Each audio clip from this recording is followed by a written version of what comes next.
My name is Ryan McElroy. I'm the Vice President of Technology at a firm called Highlane, and this will be a tough act to follow after that last presentation. So quickly, the agenda for what I'll be discussing over the next couple minutes is who we are as a company. I do think that for what I want to discuss today for this case study, it's important to have a little bit of context about this company and what we do for those who may not be familiar. And then we'll work into how we function in our day-to-day and what we're enabled with it when it comes to Bitwarden. So the first thing I'll mention is we say that Highlane is a culture company that exists to solve problems through technology. And sometimes I think that's a little soft, but it definitely is one of those things that's a big value proposition for our consultants and for our clients. There's a reason why we have an industry low attrition rate, and everything like that. So it's an important part of how we work. So for those who aren't familiar with consulting, the way it works is we have connections through the community, through our existing clients, and then we are able to meet and talk with leaders, stakeholders in the business or IT that are having problems, and then we can help structure a team to solve them. So we use our full-time employees that exist, that we have hired, that we retain, who have a lot of experience, and then we work to solve those problems. We are 100% US based. That's where we do a lot of our work, even though some of our clients are international. And we have an average tenure of 13 years in the technology industry when it comes to our consulting pool. And then the last thing I'll mention is our name Highlane is a combination of Hilton and McLean, the names of our CEO's daughters, which is always a nice touch that he put that into it. So when you look at who we serve here, it's almost every industry that you can think of. One thing that's been really awesome as this company has grown, it's been around 6 years. We have gone from representing maybe 25% of what you'd think of in terms of business to almost everything. And that comes with 3 different value propositions. So the first is for us, when you look at making it through the pandemic, for instance, having flexibility in terms of what industries you serve is important for a business. But it's also really important for our consultants. We're hiring people who want to work with one company, but get a lot of experience in different industries. These are people who are naturally curious, always driving to do something more. And so that's one of the value propositions we bring to them. And then finally, of course, our clients. When you look at the breadth of industry, there are those that tend to be in that mode of move fast and break things and cutting or bleeding edge. And then there are others who are a little bit more focused on security, governance, being careful in terms of what they do. And we'd like to think that you can take the best of both of those approaches and apply them to all of our clients, which is really nice.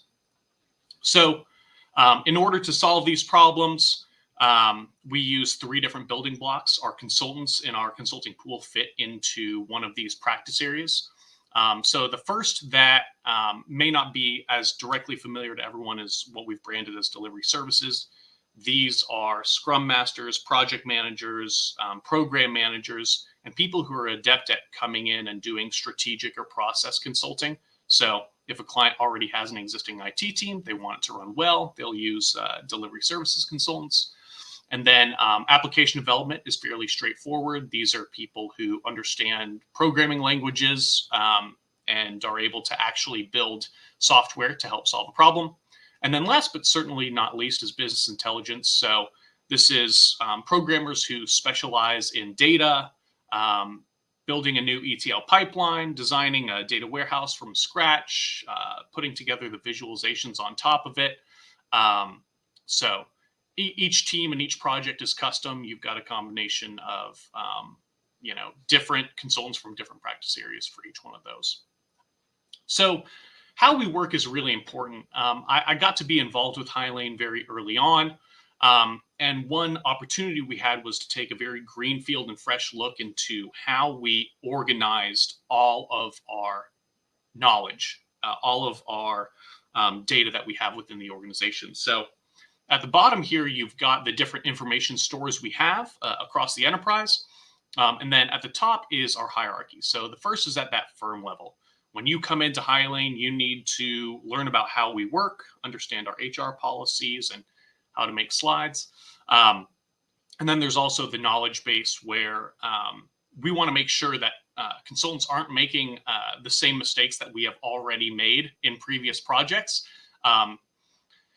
The next level of this hierarchy is our clients. So one of our big differentiators that we try to bring to bear is that when you are using Highlane as your consulting firm, you're able to bring in more folks to help work on a problem, and you shouldn't have to invest very much in their onboarding at all. So we retain information about our engagement history with the client, anything specific to their onboarding processes, their enterprise architecture, so that everyone understands the big picture of what problem they're solving. And then, of course, people and relationships.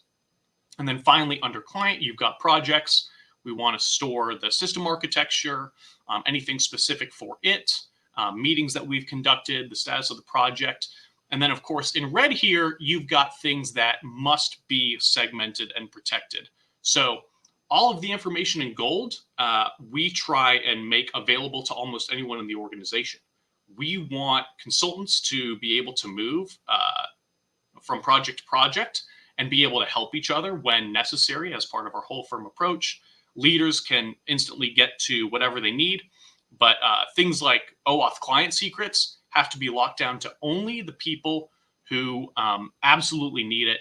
This is often information that's provided to us by the client that we then become stewards of and have to make sure is protected. And so that leads me to Bitwarden's advantage for our organization. So in addition to sort of getting to re-architect how we organized information, we also started off from our inception using a password manager.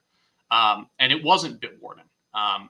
Even with that platform, as people would come on, they would often say that it was a great example of how seriously we were taking security and staying organized, regardless of the chaos of consulting work. So the first advantage that Bitwarden provides is locking sensitive data to teams.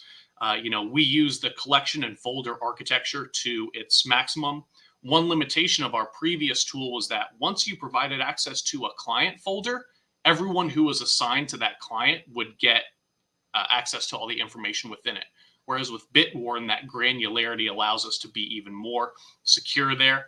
And of course, this works with our existing organization paradigm. That same hierarchy across any of our other information stores works exactly with the way Bitwarden is organized. It works completely with our organization because it is a one-stop shop for shared secrets. So no other information repository at this company has anything sensitive.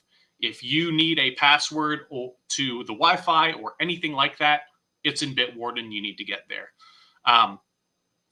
Bitwarden for Families is, I think, a little bit of an undersung feature of our enterprise agreement. This is a tool that people have to use a ton during their day-to-day. Though for a certain project, you may not have any sensitive information that you need to get access to. So making sure that when you do move to a project, you understand how to use our password manager is important. And then, of course, novel secret data structures that Bitwarden supports are really important.